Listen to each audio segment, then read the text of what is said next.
How to attack the king in chess. In this video, I'm going to give you 5 examples from my games. 3 of them are going to be on the castled king, and 2 are going to be on when the king stays in the center of the board. Anyway, let's get started. Let's play some chess. All right, guys, here's the first game. But before we get started, if you like these videos, please make sure you subscribe. It really does help the channel. It allows me to know that you guys actually like the content, and I should continue doing these videos. Anyway, without further ado, let's get back to it. Okay, so I'm going to show you the entire games. I'm going to go through them pretty quickly just to give you guys some added context, just so you see where the attacks are coming from, the ideas and the concepts that these attacks stem from, so they don't seem like they're coming out of nowhere, because that's very important to see exactly where the attacks are coming from, how they generate, what's the principles behind them, and what's the ideas and strategies behind all of these attacks. Now, where my opponent, what most videos don't show on chess, and that's why I do these videos, because I've seen a lot of, or have not seen a lot of concepts not discussed in chess videos. We'll talk about the knight being pinned a lot. This is a very common idea. And usually it's dealt with the bishop breaking the pin, or either that or chasing the bishop out, which has its pros and cons. But we never really mentioned what I did here is, and I do this often, and that's just breaking the pin by not defending the knight with the queen anymore. Now, a lot of players will say right now, well, of course no one goes over this because now black can just double your pawns, which is what my opponent did. And they'll say that you weaken the pawns. These double pawns are not really a weakness. They're still connected to the overall pawn chain. They're not doubled and isolated. That's one thing.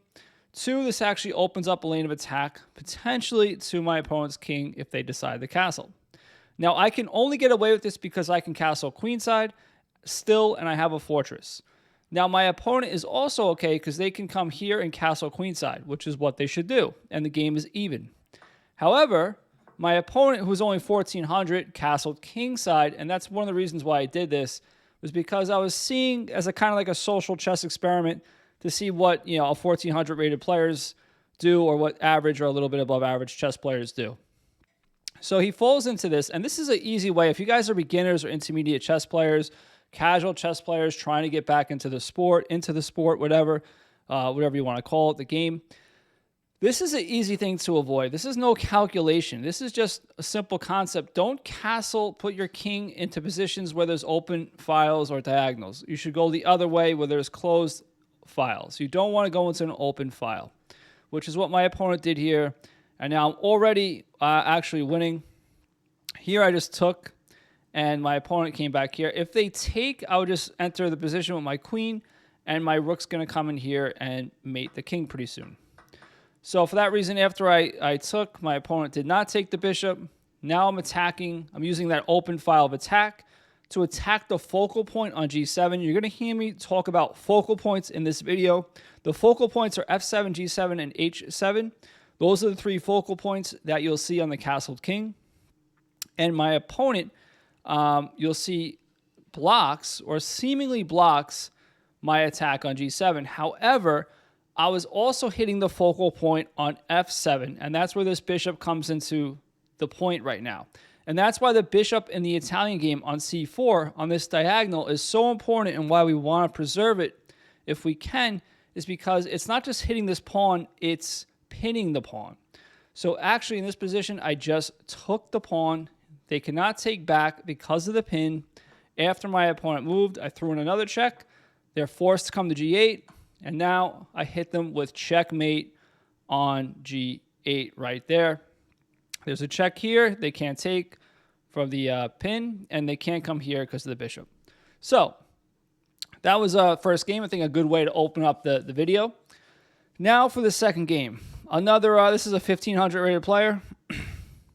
And comes out of a pretty standard kind of Queen's Gambit declined opening. And now I just reroute my knight. And I put my queen here. And this is where the potential for the attack starts. Queen d7, setting up this battery. Now, I would only sacrifice if my 2 knights were here. Like, you'll realize that I didn't sacrifice. I'm about to sacrifice. Let me just say that. Spoiler alert, I'm about to sacrifice. But I do it when both my knights get here, right? So I have back, and my queen's hitting the bishop. So I have backup, in other words, right? I have reserves. So now my queen's here, and my knights are ready to jump into the position to come into the attack. Now, white's actually fine here, but it has to play very good defense. It has to come back here, and then after I do something like knight h4, attacking the g7 focal point, white can do something like f3, which covers the focal point via a discovered defense with the queen.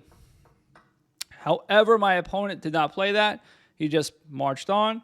And now what I do, I don't come to h4 first, hitting this focal point, because the knight could just take. So that's not going to work.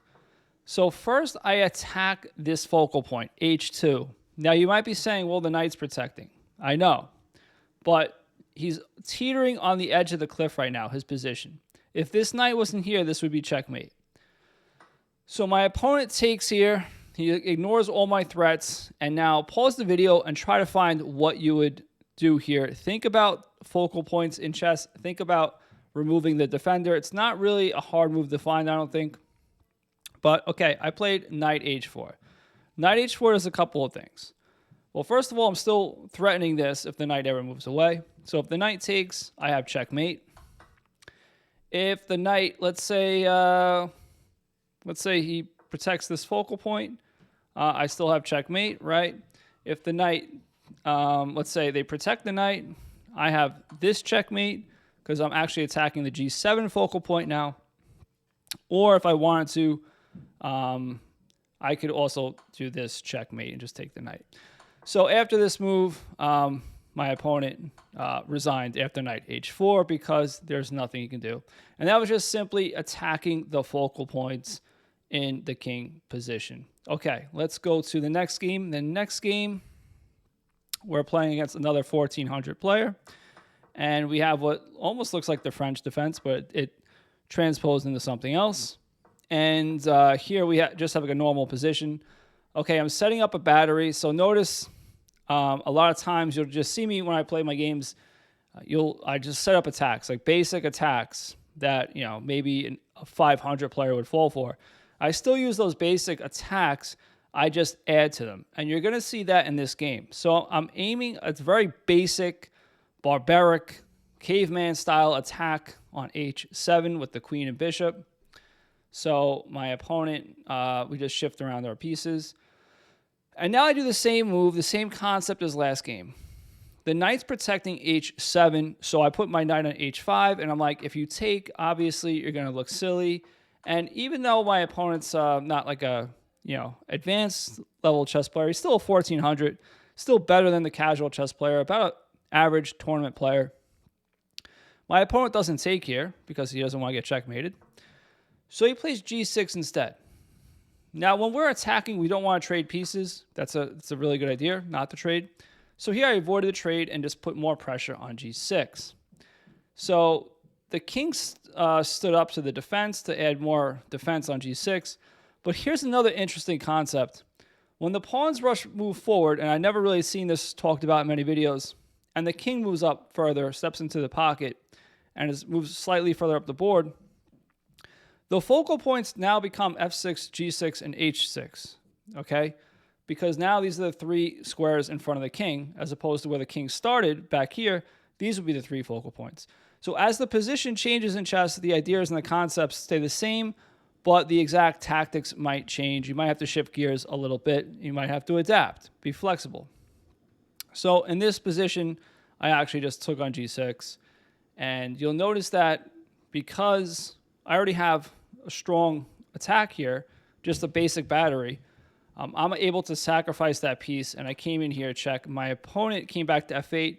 Now, a lot of players would come here, followed up with the check, taking the pawn.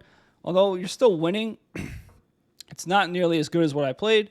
So try to find a move that just pretty much ends the game on the spot. And I just took advantage of the fact that black's pieces aren't coordinated yet. There's no way they could guard f7, so I just came to e5. And now there's no way black can escape, and there's no way that he could guard f7. So my opponent just threw in a move here, and after this, it's checkmate.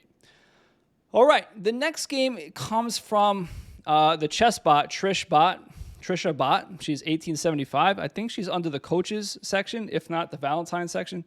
But yeah, 1875 chess bot. And in this game, my opponent, I'll show you where they go astray. And it ties into the first game, so this is why I really want to show this game. So really kind of pay attention here. I think this is seriously very important. I took on f6. My opponent should actually just take with, whoops, not do that. Don't do that. Then you're really not going to learn anything. Okay, so my opponent should take on f6 with the queen. And this is an even game. That's standard. But my opponent took with the pawn. And that's a mistake. Now, you're going to say, well, hold on. Wait a sec. You took with the pawn in the first game. Well, there's a key difference. And now the little differences are important in chess. I could have castled queenside in that game. I still had a fortress for my king to go to, a potential fortress for my king to go to. The difference is this robot played the Sicilian. When you play the Sicilian, you don't have a c-pawn anymore because you push the c-pawn, we challenge it on d4, and there's an exchange. The c-pawn's gone, so it's a known thing that you really don't, for the most part, castle queenside. You would have an open position. Your king would not be safe. So queenside's not really a good idea. So the king side has to be preserved because of it. Now doing this, the king side is weak. The queen side is weak. The king has to stay in the center now. And the king in the center is much more vulnerable than a castled king normally. Of course, there's exceptions, I know, but in general, it's more vulnerable, and I'm going to show you how I take advantage of it in this game. First of all, I just develop my opponent's attack using this file to attack. However, I'm not going to castle into his attack like I said in the first game. I'm going to go queenside. I actually just, instead of defending, just develop and prepare to go queenside. I give my opponent a pawn. I really don't care about it. My opponent develops the queen.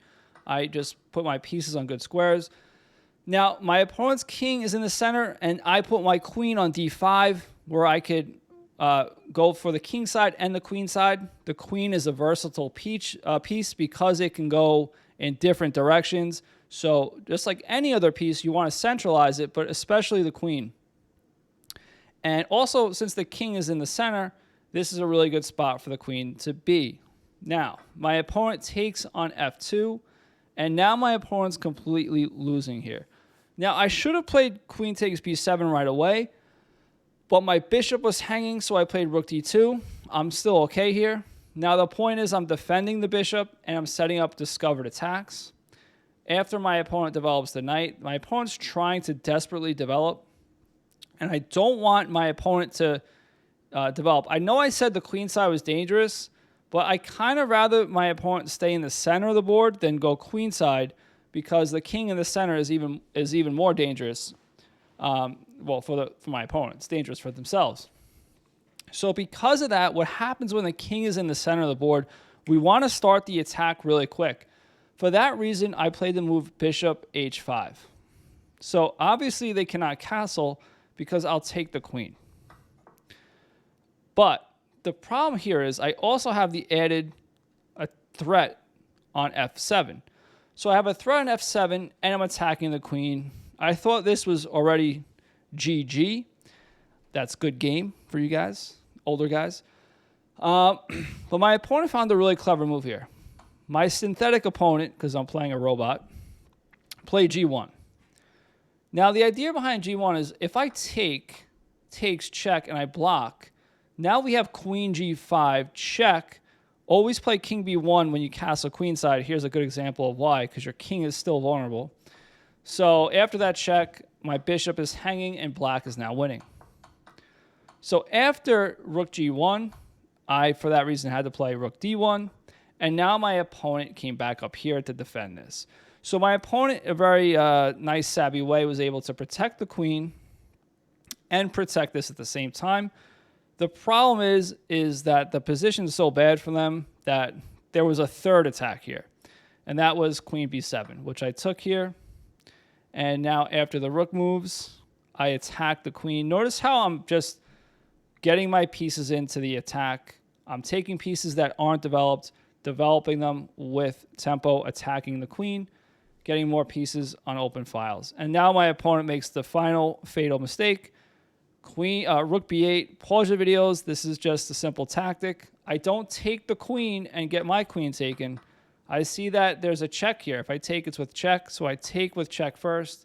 When my opponent takes back, now I take the queen, and now I'm winning material. I'm up a whole rook, and I went on to win the game.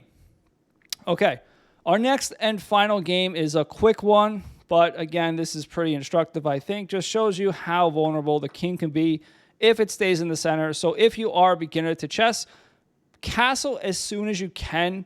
When you get better at chess, then you can use your discretion more.